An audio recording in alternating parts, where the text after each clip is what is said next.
Okay, got a quick second ScreenFlow video to do here in response to Bob Enyart. I'm going to try to keep this one short because the last one ended up being a lot longer than I hoped it would be. Anyway, um, there has been a misrepresentation that Bob Enyart has made of me based upon a clip, a contextless clip.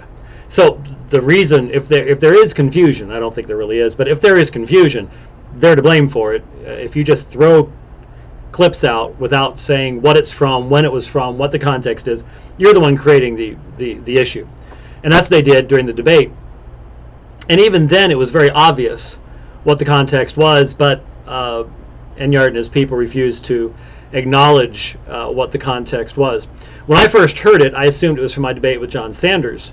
It actually wasn't from a debate at all. It was from a radio program with Austin Fisher, who wrote a book. This was back in February on my way over to Kiev. I did the Unbelievable broadcast, and I was in studio with Justin Brierley. Austin was on the phone. Austin says he's open to open theism, even though he is not himself an open theist.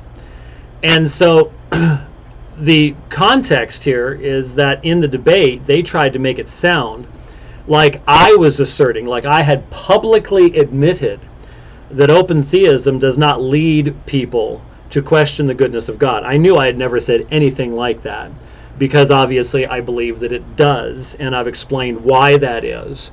And to continue to say I've said otherwise is just simply dishonest, reprehensible, and no one with honor would continue to do so.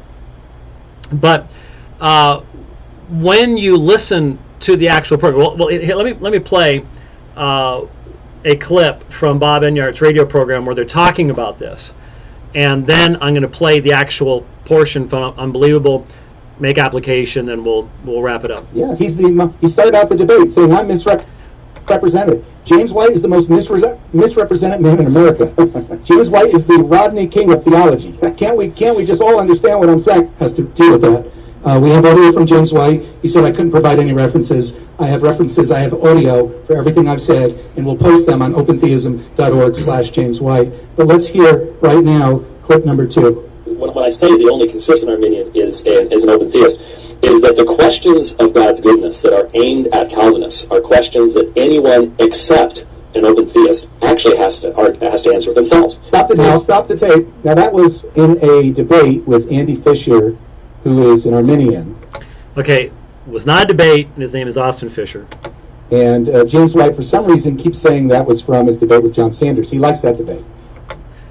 Yeah, it was a good debate. It was the only open theist I've debated so far that was honest, scholarly, and stuck to the issue.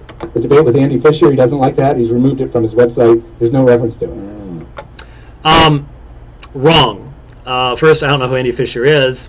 Maybe if you got the right name, Bob, and put that into the search engine, you would discover, of course, that there are 4 references to the Unbelievable radio broadcast, including 2 sermons posted on the website to this very day, where I respond to Austin Fisher and direct people to the Unbelievable webcast. So much for the accuracy of Bob Enyart's research. But he stated clearly with a very well-known author. Austin Fisher has written 1 book and is less than 30 years old. That with open theism, open theists don't have to defend God's goodness because they don't claim that God decreed wickedness. Is that what I said? No, that's not what I said. That's not even close to what I said. And it really does make you wonder, how can someone listen to something, if he even did listen to the whole thing, I don't know, and come up with such out-of-context conclusions? Well, let's listen to what was actually said. Okay, shall we? Yeah, that and even more so, and I try to make it clear in the book, it's really not about free will. Free will is needed to explain other things. It's about having a good, loving God who looks like Jesus crucified. That, for me, is what is at the heart of the issue and why I had to walk away from Calvinism. No. Now, notice, Austin is talking about having a good God and why he became an Arminian as a result of that. That's part of the context. I have to have free will. That didn't have anything to do with it. It was just needed to explain how God is loving, just, and good. Okay, James. I think we just touched on, to me, the primary thing that I took away from the book, and the immediate questions that I had as the book finished up, went to what was, interestingly enough, raised by Austin just now, and that is, I've often said the only consistent Arminian is an open theist. Open theism is the concept, and at least one very well-known open theist endorsed the book, and that is Gregory Boyd. I've debated Dr. Sanders on that subject, but not Gregory Boyd. So that when I say the only consistent Arminian is an open theist, is that the questions of God's goodness that are aimed at Calvinists are questions that anyone except an open theist actually has to answer themselves. So what am I saying? I'm saying that Austin has gone to a position that has to answer the same questions that the Calvinist has to answer. I'm not saying that it was the farthest thing from my mind or anyone else's mind that I was saying, oh, well, open theism doesn't bring anyone to question the goodness of God. What I'm saying is Austin has gone to a position that has to answer the same questions.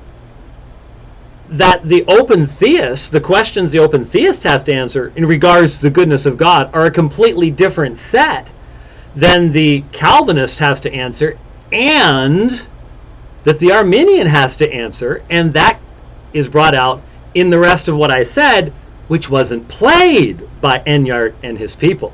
As long as you're a Christian theist and you believe God had exhaustive knowledge of future events. That's the next sentence. In the very next sentence, I identified open theism as non-Christian and talked about exhaustive future knowledge of the future. That's the next sentence. How can you take that away and call yourself honest? When he created this universe, then you have to answer the questions about God's goodness.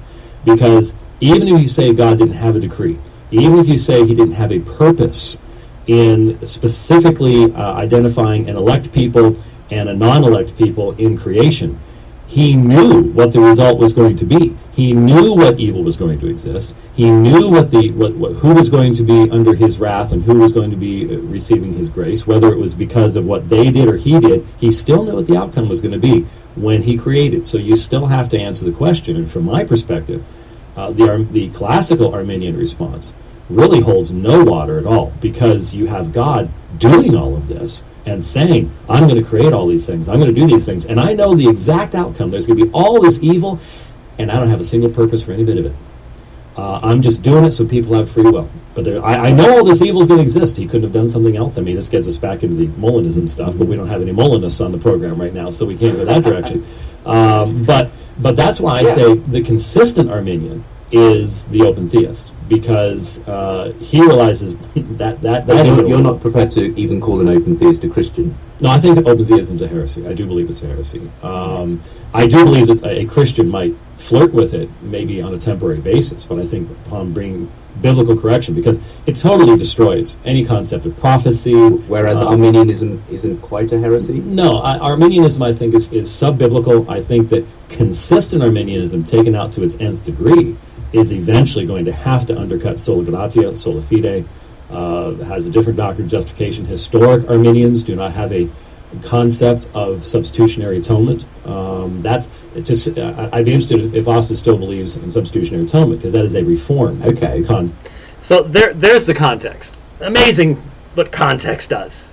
How it, sheds so much light on the issue. So I do believe that open theism leads men to question the goodness of God, just not on the same basis and the set of questions that are asked of Calvinism.